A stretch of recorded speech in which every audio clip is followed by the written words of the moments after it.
mendengarkan firman-Mu.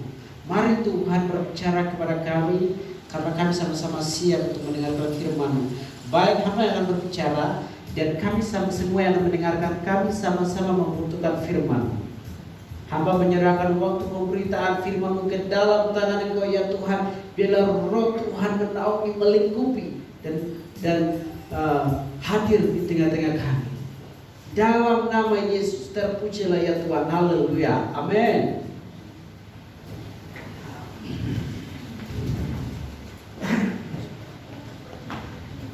Shalom.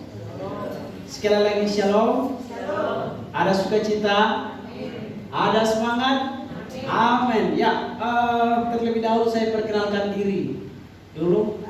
Nama saya Ananias Mirin, tapi dipanggil Anias.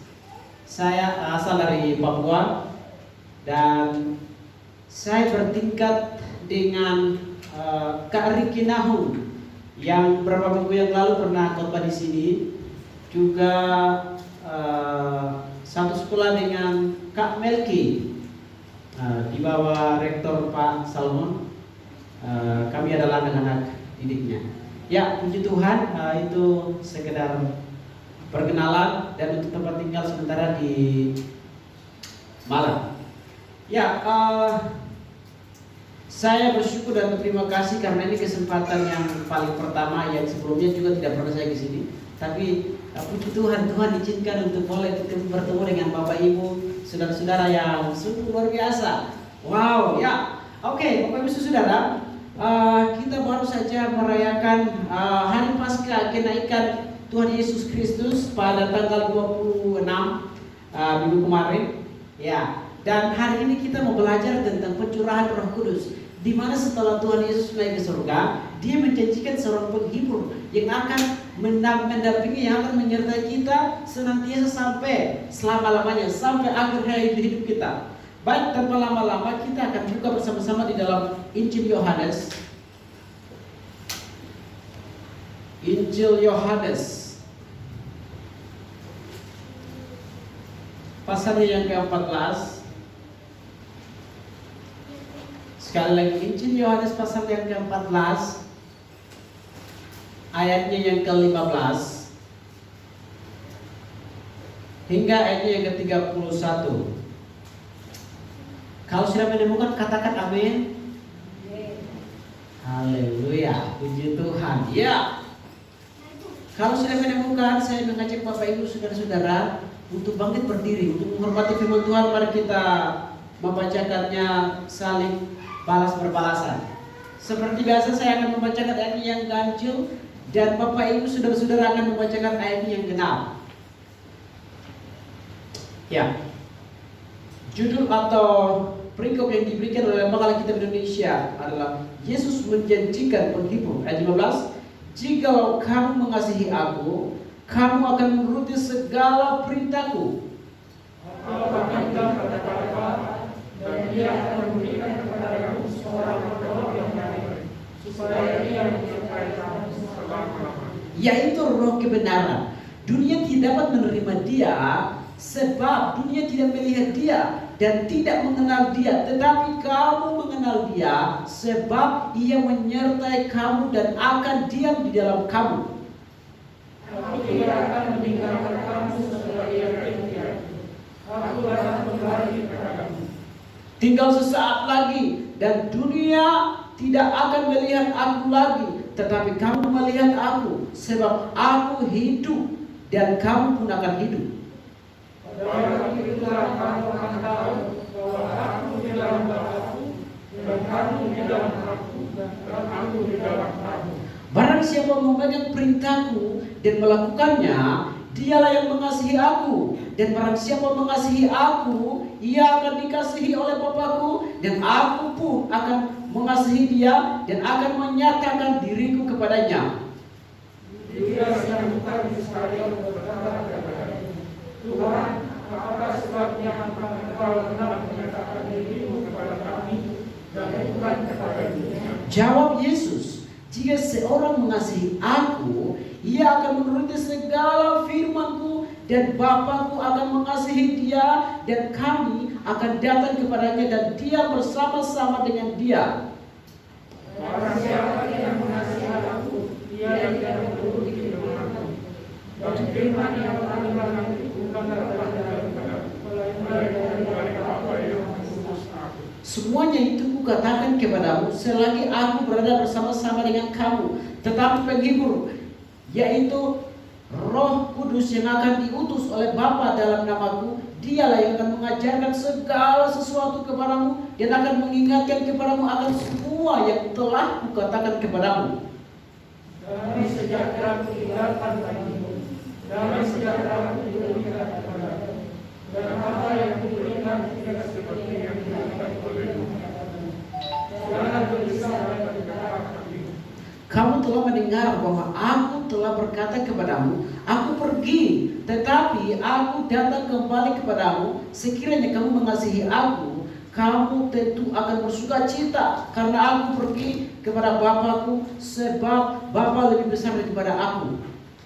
Dan sekarang juga aku mengatakannya kepadamu, sebelum hal itu terjadi, saya akan percaya apabila hal itu terjadi.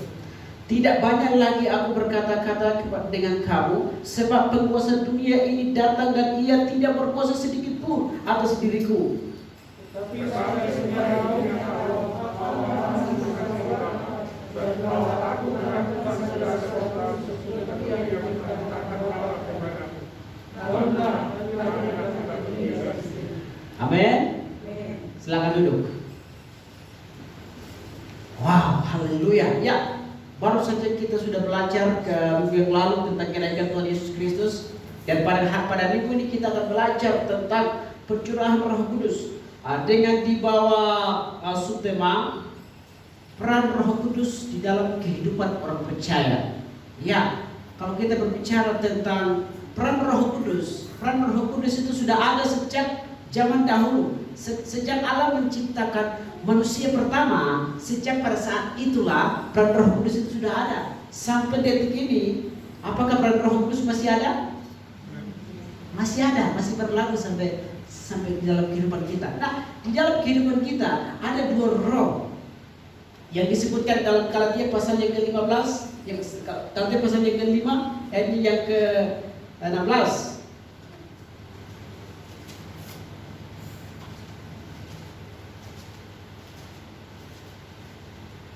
Ya. Di sana dikatakan ada buah-buah roh dan ada hal kedagingan. Nah, di dalam kehidupan kita ini dikendalikan, dikontrol oleh dua roh ini. Apakah kita mau menyerahkan hidup kita sepenuhnya kepada roh, maka hidup akan dikuasai oleh roh. Tetapi jika hidup kita tidak mau dikuasai dan dikendalikan oleh roh, maka hidup kita akan dikuasai oleh kedagingan, oleh roh jahat, oleh iblis. Ya, di sini dikatakan hiduplah oleh roh, maka kamu tidak akan menuruti keinginan daging, sebab keinginan daging berlawanan dengan keinginan roh, dan keinginan roh berlawanan dengan keinginan daging, karena keduanya sangat-sangat bertentangan. Oleh karena itu Bapak Ibu saudara-saudara, bahwa keinginan daging sangat berlawanan, sangat bertentangan dengan keinginan roh, keinginan rohani. Ya, keinginan roh dan keinginan daging sangat berlawanan, karena keduanya sangat bertentangan, sehingga kamu setiap kali tidak melakukan apa yang kamu kehendaki. Akan tetapi jikalau kamu berdiri dipimpin oleh roh, maka kamu tidak hidup di bawah hukum Taurat. Nah, di bawahnya ayat yang ke-19, di sana adalah perbuatan daging yang telah nyata, yaitu perjamulan, kecemaran, hawa nafsu, penyembahan berhala, sihir, perseteruan, perselisihan, iri hati, amarah, kepentingan diri sendiri, percideraan, roh pemecah, kedengkian, kemabukkan, pesta pora, dan sebagainya. Itu adalah kedagingan, itu adalah roh jahat. Nah, hal-hal semacam ini sangat bertentangan dengan Roh Kudus, sangat bertentangan dengan buah-buah roh yang ditulis di ayat-ayat selanjutnya. Nah, di ayat yang selanjutnya di sana dikatakan, di ayat yang ke-22, tetapi buah roh ialah kasih, sukacita, damai sejahtera, kesabaran, kemurahan, kebaikan, kesetiaan, kelemah lembutan, dan penguasaan diri. Haleluya. Jadi, saudara-saudara, terhadap semua ini, terhadap buah-buah roh ini, tidak ada hukum yang akan menentang hal-hal ini. Artinya begini, ketika kita hidup di dalam buah-buah roh, hidup dipimpin oleh buah-buah roh, maka tidak ada orang lain, tidak ada hal-hal kedagingan yang akan berani masuk dalam kehidupan kita. Kenapa? Karena hidup kita sudah milik Kristus, hidup kita sudah milik Tuhan, hidup kita sudah milik Roh Tuhan. Kalau Roh Tuhan sudah dalam hidup kita, maka tidak ada yang berani, tidak ada yang bisa menguasai seluruh kehidupan kita. Oleh karena itu, yang diminta kepada kita dari ayat ini adalah marilah kita hidup di dalam Roh. Ya, di dalam kehidupan Roh, ketika hidup kita dipimpin oleh Roh, ketika hidup kita dikuasai, ketika hidup kita dikendalikan oleh Roh, maka keinginan kita adalah selalu ingin belajar firman Tuhan. Wow, ini luar biasa, sesuatu yang sangat-sangat menarik. Di mana ketika kita menyerahkan diri, mengizinkan Roh Kudus bekerja ke dalam hidup kita, maka kerinduan kita, keinginan kita selalu adalah baca firman Tuhan, berdoa, dan memuji Tuhan. Itulah keinginan Roh. Ya, jadi saudara-saudaraku, ketika kita hidup akrab dengan Roh Kudus, ketika Roh Kudus mengendalikan seluruh kehidupan kita, maka hidup kita dengan Tuhan akan baik, hidup kita dengan keluarga akan baik, hidup kita antara kakak, adik kita dengan siapapun akan menjadi baik. Nah, kenapa kehidupan kita ini ada yang mengendalikan kehidupan kita?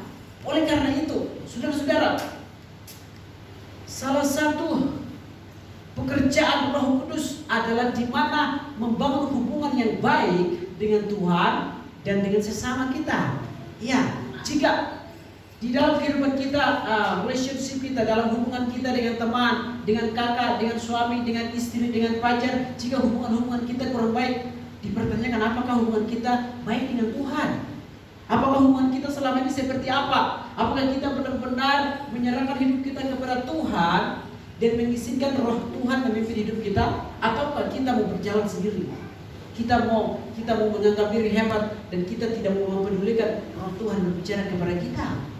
Ya, jadi Bapak Ibu saudara-saudara, ketika kita mengizinkan Roh Tuhan bekerja ke dalam kehidupan kita, maka hubungan kita akan baik dengan Tuhan, baik dengan keluarga, baik dengan sesama, baik dengan siapapun, dan kehidupan kita akan menjadi berkat bagi orang-orang yang kita kenal, bagi orang-orang yang ada di lingkungan ataupun orang-orang yang ada di sekitar kita.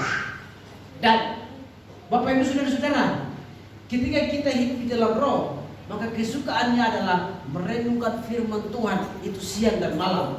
Ketika ciri-ciri orang yang hidup dipimpin oleh Roh, adalah kesukaannya adalah firman Tuhan. Jadi sedikit-sedikit, wow, ada waktu untuk Tuhan, ada kerinduan. Saya harus memuji Tuhan, saya harus berdoa, saya harus baca firman Tuhan. Itu adalah ciri-ciri orang yang dipimpin oleh Roh Tuhan. Nah, Bapak Ibu saudara-saudara, Roh Tuhan itu sudah ada sejak dahulu kala, sejak Allah menciptakan manusia pertama, Roh Tuhan itu sudah ada. Nah, kalau kita kembali kepada Alkitab, Roh Kudus, Roh Tuhan itu sederajat sama dengan Allah Bapa, Anak, dan Roh Kudus. Jadi ketika ini sama. Bukan berarti ini bukan ketiga Tuhan, tetapi ketika ini mempunyai peran yang sama, mempunyai derajat yang sama. Nah, dulu pada zaman dahulu kala Allah berperan aktif di dalam menyampaikan pesan-pesannya kepada nabi-nabi, kepada imam-imam, dan kepada orang-orang percayanya. Dan di dalam perjanjian baru Tuhan Yesus datang ke dalam dunia dan menebus, juga datang menyampaikan firman-Nya itu dengan dirinya sendiri.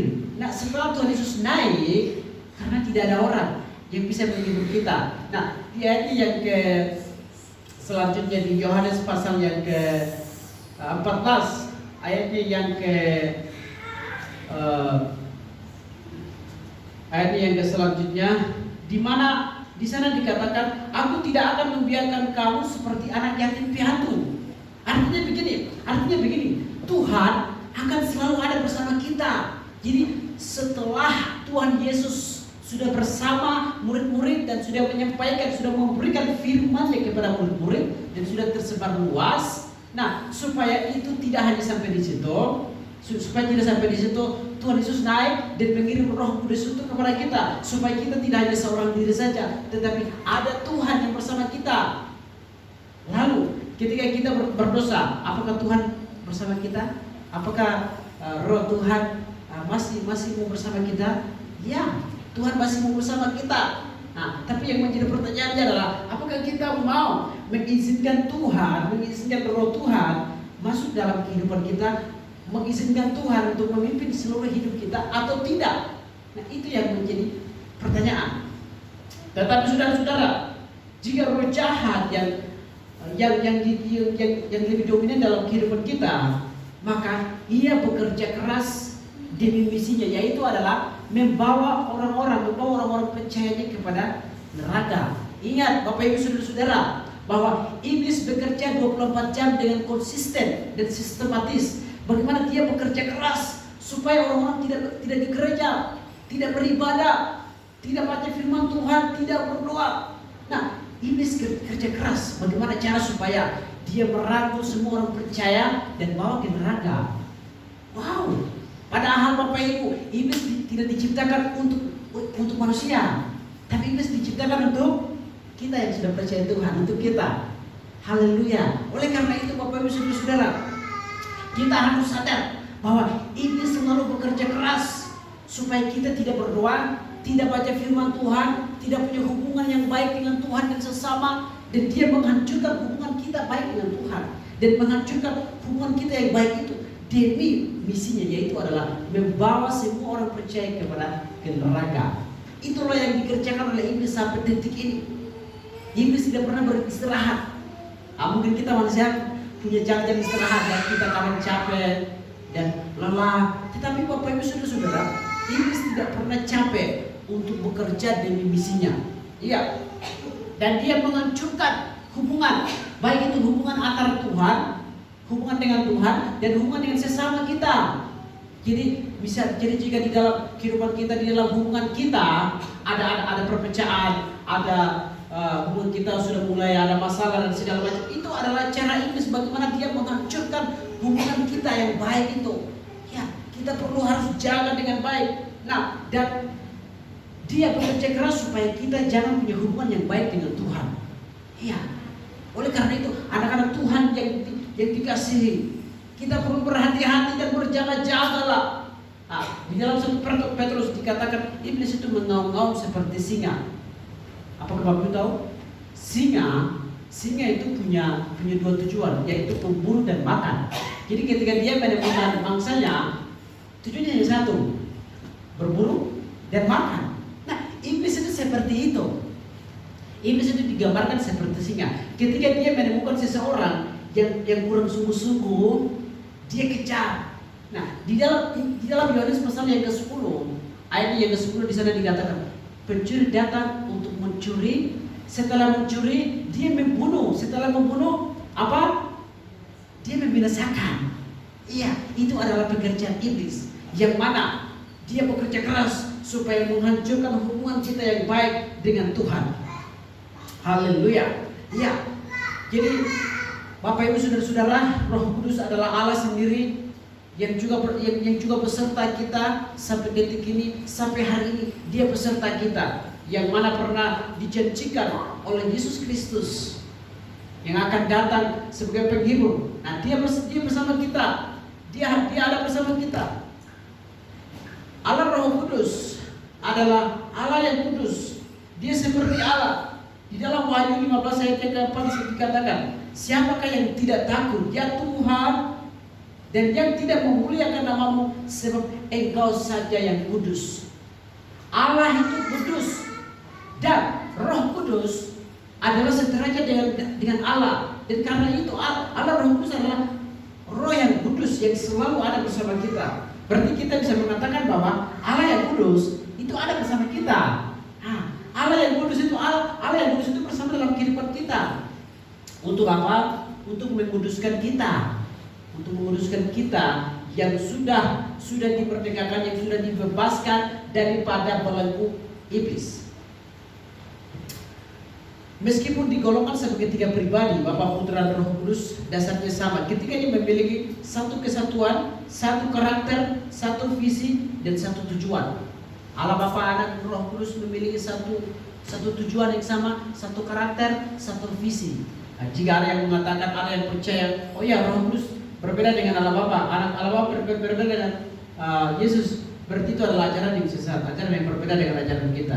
Kita percaya bahwa Allah Roh Kudus, Allah Bapa, Allah Anak itu memiliki derajat yang sama, punya karakter yang sama, punya tujuan yang sama, punya visi yang sama, yaitu membawa umat Tuhan masuk dalam kerajaan surga. Amin. Amin. Iya. Bapak Ibu Saudara, Roh Kudus adalah salah satu pribadi yang selalu menyertai, memimpin, menolong, menjaga kita dimanapun kita jalan. Bukan berarti dia bukan hanya saja pribadi, tetapi dia juga adalah Tuhan.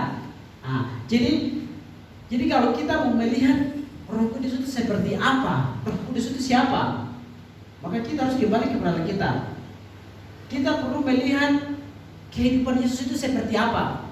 Apa yang pernah Yesus lakukan. Kalau kita mau melihat dan mengenal Roh Kudus, maka kita harus mengetahui siapakah Yesus itu. Karena apa? Karena Roh Kudus itu sama dengan Yesus.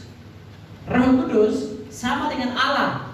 Jadi mereka punya tingkatan yang sama. Tidak ada yang jauh lebih tinggi, tidak ada yang jauh lebih rendah, tetapi mereka semuanya sama. Jadi kalau kita mau mengenal Roh Kudus, maka mengenal Tuhan Yesus sebagai Tuhan dan Juru Selamat pribadi.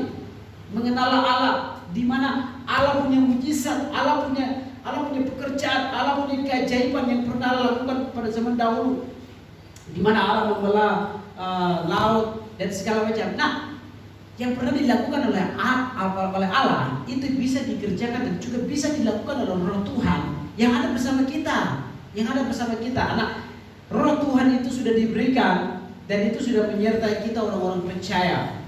Karena itu, ketika kita mengenal, ketika kita mengatakan bahwa saya percaya Tuhan Yesus sebagai Tuhan dan Juru Selamat pribadi, maka pada saat itu juga Roh Tuhan dapat menyertai, memimpin, dapat melindungi kita dimanapun kita jalan.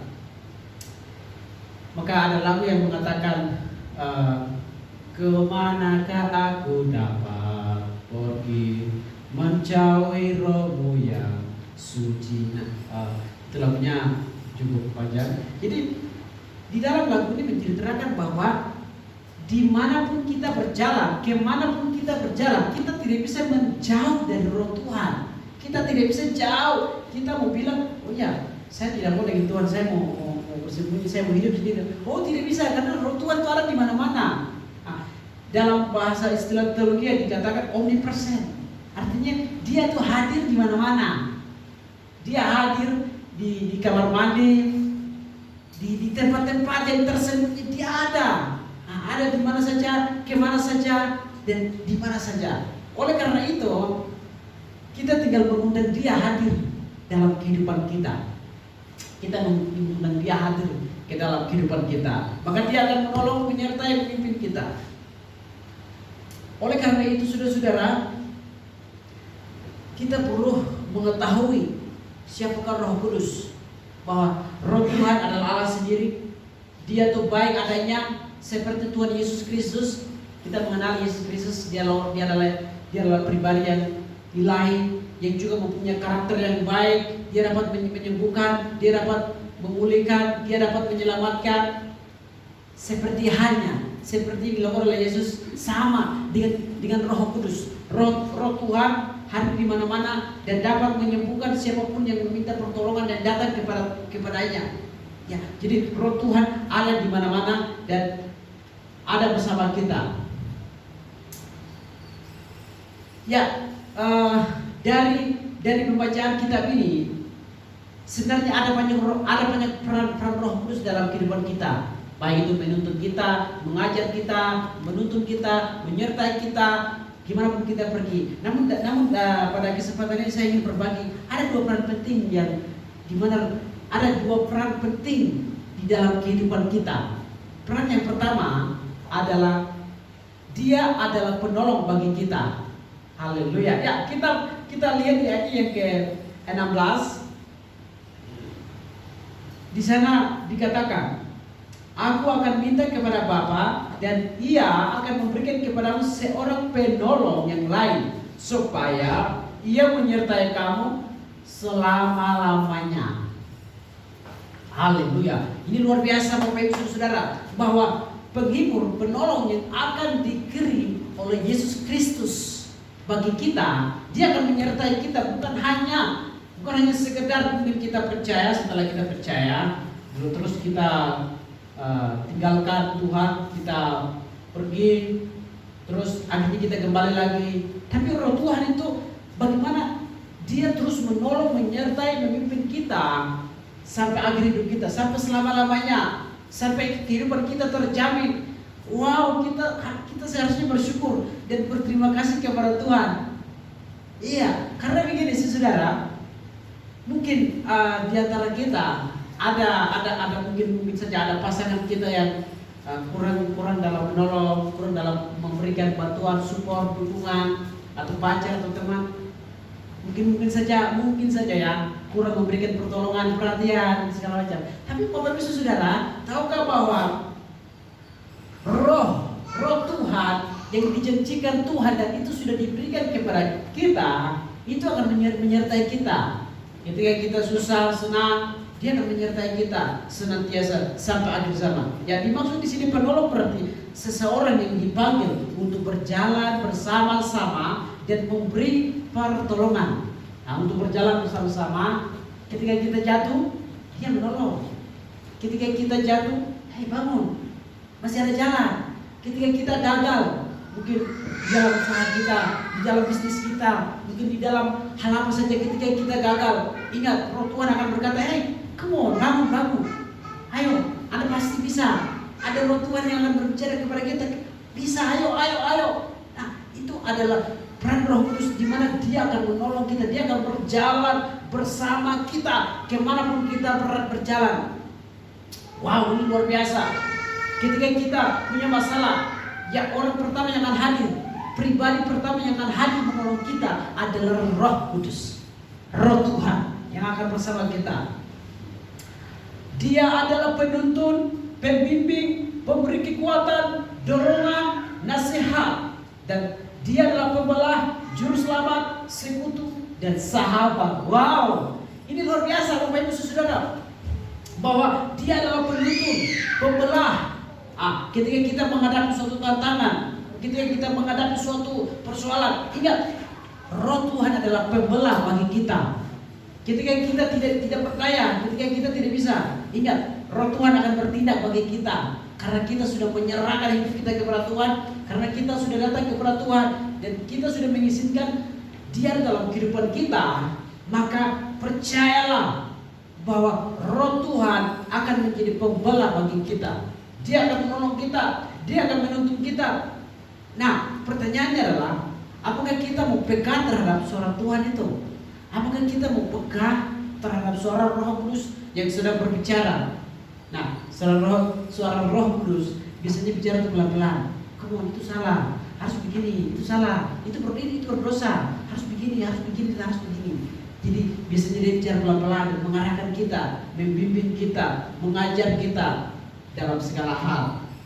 Bahkan Dia menasihati kita. Dia menasihati ketika kita ada hal-hal yang menyimpang daripada kebenaran, maka Dia akan pelan-pelan menasihati kita. Oh, kemarin itu sudah salah, sebenarnya begini dan begitu. Tetapi Dia adalah Roh yang memberikan nasihat yang terbaik dari terbaik. Karena itu kita bersyukur, kita punya Roh Tuhan yang selalu ada bersama kita. Bahkan sampai Dia mengubahkan seluruh kehidupan kita. Wow, ini luar biasa. Kita bangga punya Roh Tuhan yang ada bersama kita. Amin. Amin. Haleluya. Dia adalah penolong bagi kita di dalam kita berdoa. Iya. Dalam Roma pasal yang ke-8 ayat yang ke-26, di sana dikatakan, demikian juga Roh membantu kita dalam kelemahan kita, sebab kita tidak tahu bagaimana seharusnya harus berdoa, tetapi Roh sendiri berdoa untuk kita kepada Allah dengan keluhan-keluhan yang terucapkan. Nah, Bapak Ibu Saudara, kelemahan yang dimaksud di sini adalah ketidakmampuan kita dalam berdoa dan berserah kepada Tuhan. Jadi Bapak Ibu Saudara, ketika kita tidak mampu, tidak berdaya untuk mengucapkan berdoa kepada Tuhan, dan mungkin kita hanya berdoa saja, mungkin kita hanya menangis karena kita tidak mampu berdoa, mungkin kita tidak baik, tidak berdaya untuk kita berdoa, mungkin kita dalam keputusasaan atau dalam masalah, dalam segala hal, mungkin kita tidak mampu berdoa, cukup menangis saja, menangis penuh dan menangis. Ya, mungkin manusia tidak akan memahami masalah Anda, tapi ingat, Tuhan akan mengasihi, Tuhan akan mendengarkan doa-doa itu. Roh Tuhan akan berbicara masalah kita kepada Tuhan, Dia akan menyampaikan. Di sini dikatakan, sebab kita tidak tahu bagaimana sebenarnya harus berdoa, tetapi Roh sendiri berdoa untuk kita kepada Allah. Kita bersyukur karena ketika kita tidak mampu berdoa, ingat, ada Roh Tuhan yang akan membantu kita. Akan Roh Tuhan yang akan menjadi pengantara antara kita dan Allah. Dia akan menyampaikan keluhan-keluhan kita. Dia akan menyampaikan apa yang kita alami sebenarnya, yang mungkin saja kita tidak mengatakan itu kepada teman atau kepada suami kita, terhadap istri kita, atau kepada siapapun. Tapi ingat Bapak Ibu Saudara, apapun yang tidak kita terucapkan karena mungkin ketidakmampuan kita, ingat, Roh Tuhan akan berbicara. Dia akan menyampaikan itu kepada Allah. Karena itulah pentingnya kita memiliki Roh Kudus. Karena itu pentingnya kita hidup di dalam Roh Tuhan. Karena itu pentingnya kita membiarkan Roh Tuhan masuk dalam hidup kita dan mengendalikan, mengontrol seluruh kehidupan kita. Wow, ini sesuatu yang sangat luar biasa. Di mana manusia tidak dapat memahami seluruh isi pikiran kita. Roh Tuhan mampu mengerti, mampu menguasai, mampu memahami seluruh pikiran kita, seluruh perasaan kita, seluruh apa yang menjadi pergumulan, seluruh apa yang kita alami. Dia memahami semuanya itu. Wow, iya. Oleh karena itu saudara-saudara, gereja yang meninggalkan kebenaran, gereja yang meninggalkan Roh Tuhan atau Roh kebenaran adalah gereja yang sudah meninggalkan Tuhan. Roh Kudus tidak akan menjadi penolong bagi yang acuh tak acuh terhadap iman atau hanya setengah-setengah dalam komitmen kepada kebenaran. Sekali lagi, Roh Tuhan tidak akan menjadi penolong bagi yang acuh tak acuh terhadap firman, terhadap iman, dan atau hanya kepada yang setengah-setengah, yang setengah-setengah berkomitmen untuk kebenaran dan segala macam. Tapi Bapak Ibu Saudara, Roh Tuhan tidak akan pernah menolong atau menjadi penolong bagi kita yang acuh tak acuh terhadap kebenaran. Karena Dia adalah kudus dan Dia berpihak kepada orang-orang yang berbuat benar, orang-orang yang hidup sesuai dengan kebenaran, sesuai dengan apa yang dikatakan Tuhan. Roh Tuhan hanya mendatangi mereka yang menyembah Tuhan dalam roh dan kebenaran. Karena memang Dia adalah Allah Roh yang layak dan patut disembah, dipuji di dalam roh dan kebenaran. Oleh karena itu Bapak Ibu, Roh Kudus hanya mendatangi. Dia datang kepada orang-orang yang menyembah di dalam roh dan kebenaran. Haleluya. Jadi Bapak Ibu Saudara-saudara, Roh Tuhan akan hadir, Roh Tuhan akan ada dimanapun kita berada. Ketika kita berdoa di dalam roh dan kebenaran, Dia akan selalu ada di sana untuk ada bersama kita. Ya, bagian yang kedua, bagian yang pertama, Roh Tuhan berperan sebagai penolong, di mana Dia menolong kita, menyertai kita, memimpin kita, menuntun, menasihati kita kemanapun, dimanapun, tanpa dibatasi oleh ruang dan waktu.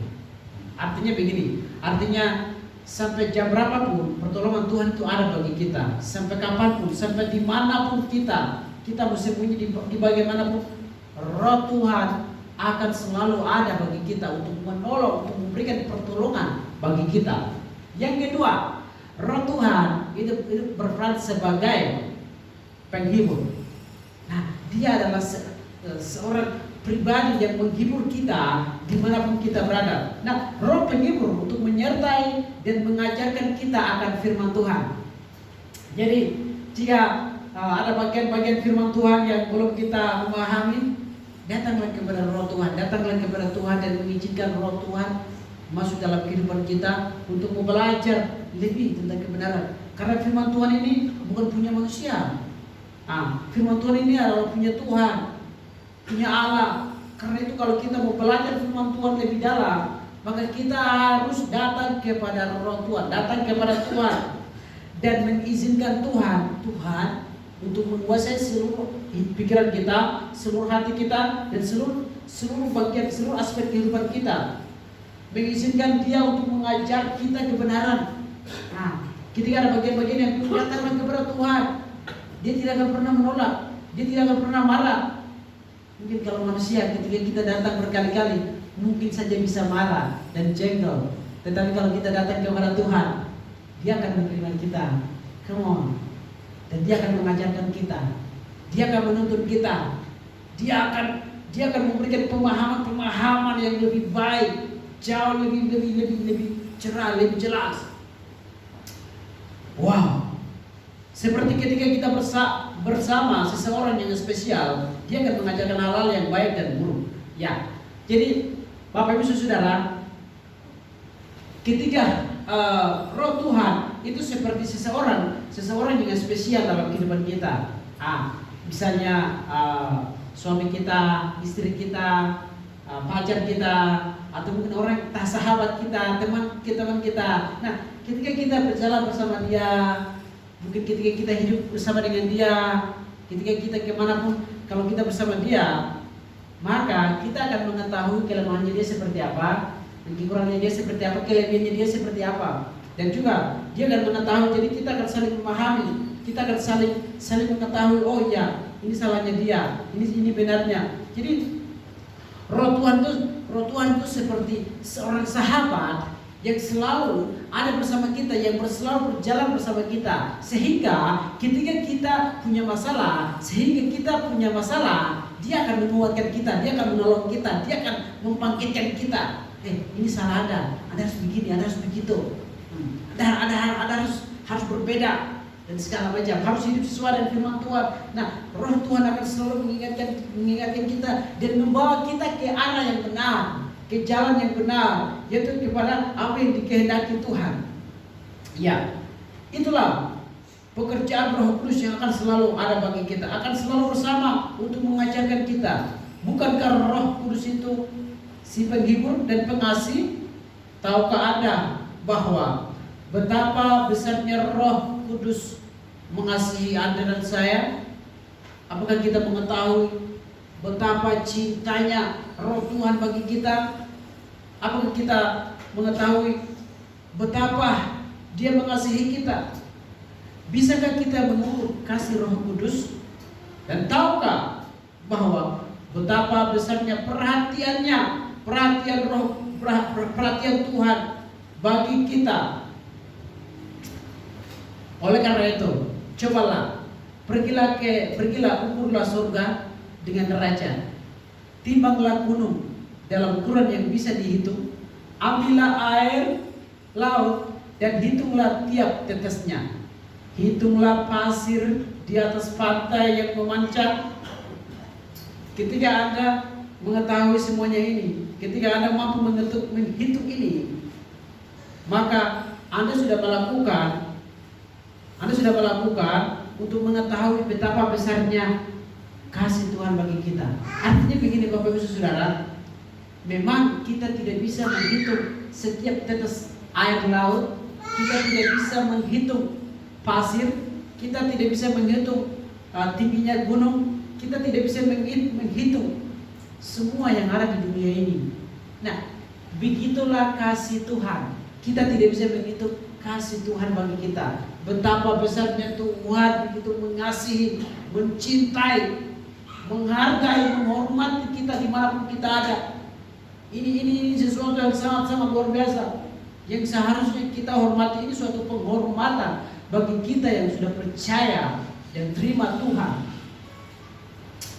Wow, haleluya. Karena itu Bapak Ibu Saudara, kita tidak dapat mengukur kasih Tuhan bagi kita. Kita tidak dapat mengukur pertolongan Tuhan atau cintanya Tuhan bagi kita. Ia sudah mengasihi kita sejak dahulu. Sampai sekarang dia masih mengasihi kita. Dan sampai akhir hayat hidup kita, sampai kita meninggal pun, dia masih mengasihi kita. Menjadi pertanyaan adalah, apakah kita mau tetap tinggal di dalam Tuhan? Apakah kita mau tetap dipimpin, dikuasai, dikontrol oleh Roh Tuhan, ataukah kita mau berjalan sendiri?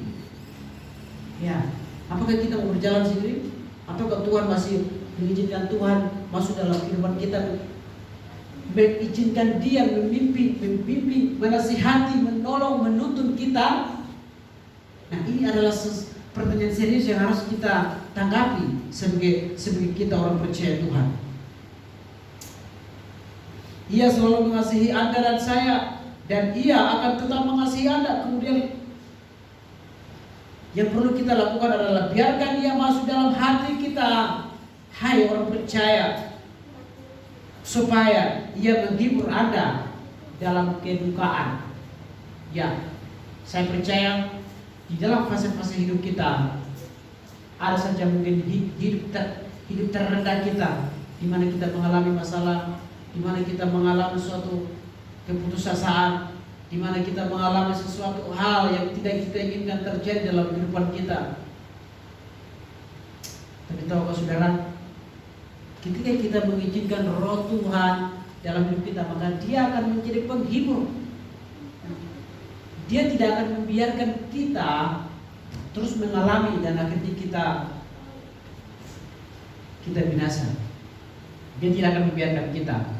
Tapi ketika kita mengalami hidup sedemikian, hidup yang berat bagi kita, ingat, Roh Tuhan akan hadir menjadi penghibur.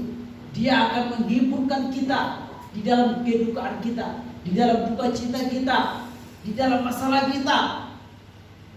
Haleluya. Karena ada lagi yang mengatakan masalah kita jauh lebih kecil daripada rencana Tuhan bagi kita. Haleluya. Ya, Dia adalah penghibur yang setia. Jadi ingatlah bahwa penghiburan Tuhan, Dia itu adalah penghibur, pengasih yang setia. Setia artinya Dia setia bukan hanya pada satu titik tertentu saja, tetapi Dia setia itu sampai selama-lamanya. Dia setia itu tanpa henti-hentinya, akan selalu setia bagi kita. Di dalam Mazmur pasal yang ke-42 ayatnya yang ke-7,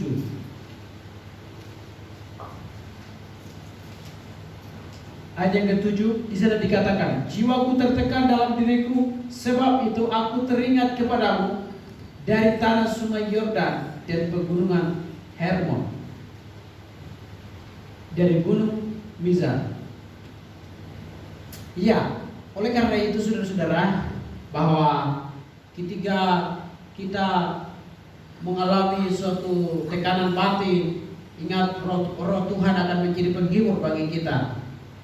Tapi menjadi pertanyaan, tapi kan saya kan sudah berdosa, saya sudah hidup dalam dosa, saya sudah melakukan kesalahan, saya sudah hidup melanggar perintah Tuhan, saya sudah jauh dari Tuhan, saya sekarang sudah tidak suka lagi baca firman Tuhan, sekarang saya sudah tidak lagi mencintai firman Tuhan, sekarang sudah saya semakin hari sudah jauh dengan Tuhan. Apakah Roh Tuhan masih setia kepada saya? Apakah Roh Kudus masih ada dalam hidup saya sebagai penghibur? Masih. Roh Tuhan masih ada sampai saat ini, sampai detik ini. Ketika kita meninggal, disitulah akan berakhir. Selama kita masih ada, ingat, Roh Tuhan akan masih menjadi penghibur, akan sebagai penghibur masih ada sampai detik ini, sampai sekarang ini. Itulah peran Roh Tuhan yang ada bagi kita. Memang benar kita adalah orang yang berdosa, tetapi ingat, Dia masih mengasihi Anda dan saya. Dia masih mencintai Anda dan saya. Cinta kasihnya itu luar biasa. yang tidak bisa kita ukur dengan pemikiran kita, dengan kemampuan kita. Karena kasihnya itu jauh lebih besar, jauh lebih dalam. Ya, karena itu sampai detik ini ingat, Tuhan masih mengasihi Anda dan saya. Amin. Haleluya. Karena itu di dalam 1 Yohanes pasal yang ke-1 ayat yang ke-9 di sana dikatakan, jika engkau mengaku dosamu, maka Ia adalah adil dan setia. Karena itu ketika kita sudah merasa jauh dari Tuhan, ketika kita merasa mungkin saat-saat ini saya sudah mulai kekosongan, sudah mengalami kekosongan dalam hidup saya, ingat, masih ada kesempatan Anda bisa datang kepada Tuhan. Masih ada waktu, masih ada kesempatan kita datang kepada Tuhan. Kita mau mengaku, kita mau berserah, maka Dia, Roh Tuhan, Roh Kudus adalah setia dan adil. Ya, mungkin saja manusia akan jengkel dengan kita, tetapi Roh Tuhan tidak akan pernah jengkel dengan kita. Dia akan selalu ada bagi kita. Haleluya, puji Tuhan.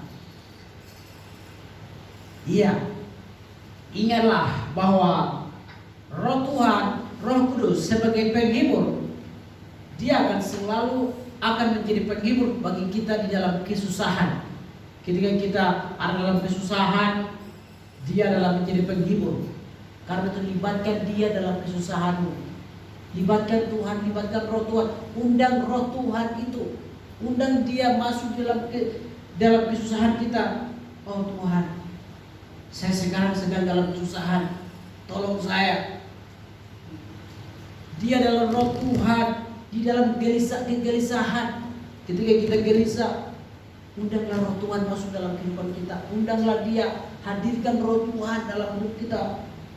Dia adalah Roh penghibur di dalam masalah kita. Ketika kita punya masalah, ketika kita punya persoalan, undanglah Roh Tuhan. Izinkan Dia masuk ke dalam hati kita. Dia akan menghibur kita dari masalah kita, di dalam masalah kita.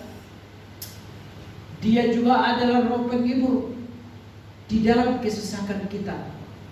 Dia adalah penghibur bagi kesepian kita. Bagi kita yang masih sendirian, jangan ragu, karena ada penghibur yang masih bersama kita. Amin. Masih ada penghibur, masih ada Roh Tuhan, masih ada Roh Kudus yang adalah sebagai penghibur, selalu ada bersama kita di dalam kesepian kita. Dia selalu ada bersama kita. Juga Dia ada di dalam kedukaan kita. Dia adalah sebagai penghibur dalam kekecewaan kita, dalam kesendirian kita, dalam kesusahan kita, dalam kelemahan kita, dalam keputusasaan kita, di dalam kesepian, dalam segala hal. Dia adalah Roh penghibur yang ada bersama kita. Tahukah bahwa Ia adalah Roh Tuhan yang omnipresent, hadir di mana saja dan kapan saja tanpa dibatasi oleh ruang dan waktu, untuk menolong, membantu, menyertai, menuntun, memimpin, menasihati kita kemanapun kita pergi.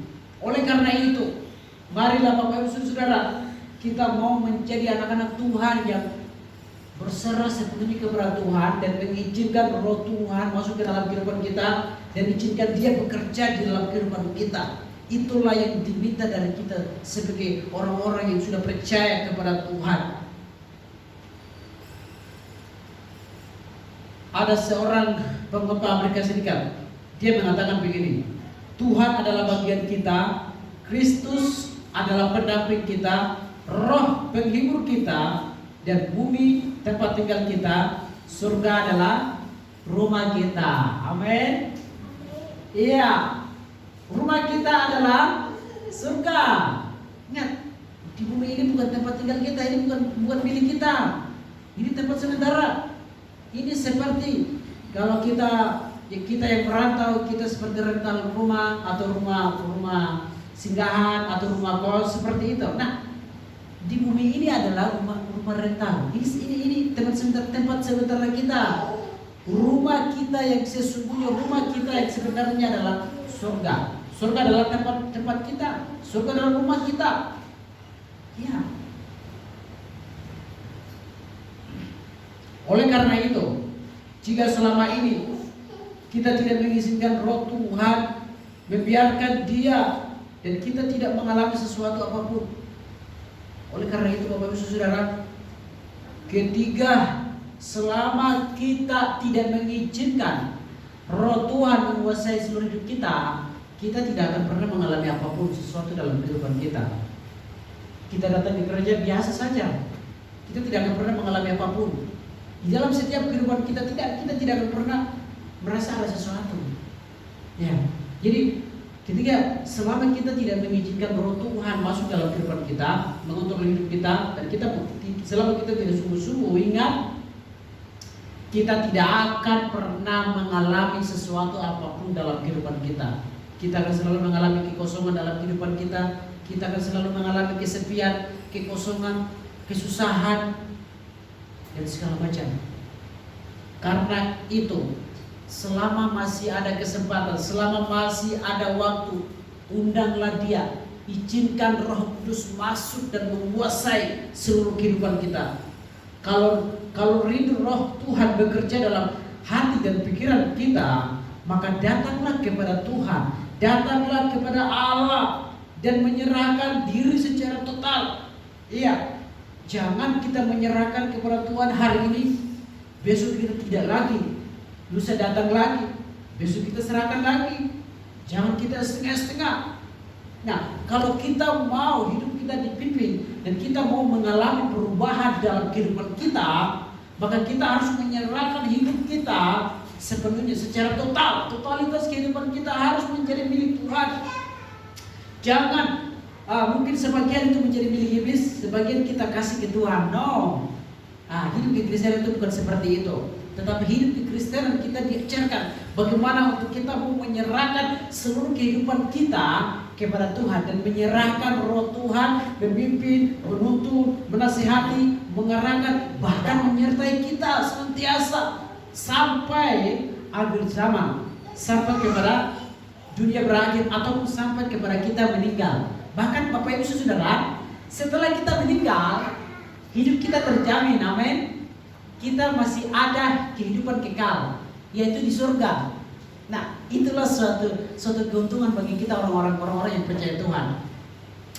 Ketika kita hidup di dunia ini, kita mengizinkan Roh Tuhan memimpin kita, sampai kita meninggal pun kita masih punya tempat tinggal. Kita masih punya rumah. Yang rumah yang sebenarnya itu adalah surga. Surga adalah rumah kita. Ingat, surga adalah rumah kita. Wow. Oleh karena itu Bapak Ibu Saudara, pada pagi hari ini kita telah belajar tentang ada dua peran penting Roh Kudus di dalam kehidupan kita. Yang pertama, Roh Kudus dia berperan sebagai penolong di dalam kehidupan kita orang percaya. Tanpa pandang bulu, tanpa pandang ras, tanpa pandang suku, tanpa pandang kulit, segala macam. Tetapi Dia, Roh Tuhan, Roh Kudus, Dia akan menjadi penolong bagi kita dimanapun, kapanpun, dan siapapun kita, baik yang tua, muda, remaja, atau yang sudah lanjut usia, siapapun kita. Ingat, dia menjadi penolong bagi kita. Haleluya. Dan yang kedua, Dia, Roh Tuhan, Dia menjadi penghibur bagi kita dimanapun.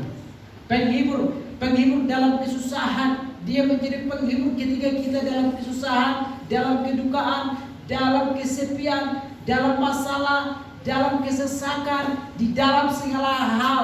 Dia adalah penghibur bagi kita. Amin. Haleluya. Kita boleh bangga dan bersyukur dan berterima kasih kepada Tuhan. Kenapa? Karena Roh Tuhan diberikan secara cuma-cuma bagi kita yang sudah mengikuti Dia, bagi kita yang sudah mau percaya dan datang kepada Dia. Itulah suatu privilege, suatu kebanggaan bagi kita orang-orang percaya. Karena itu marilah Bapak Ibu Saudara, jika di akhir-akhir ini kita perlu menyerahkan hidup kita secara totalitas, marilah, masih ada waktu, masih ada kesempatan, kita masih bisa menyerahkan hidup kita secara totalitas, seluruh aspek kehidupan kita, biarlah menjadi milik Tuhan sepenuhnya. Amin. Mari kita berdoa. Bapa dalam kerajaan surga, terpujilah ya Tuhan, Kami sungguh bangga dan bersyukur dan berterima kasih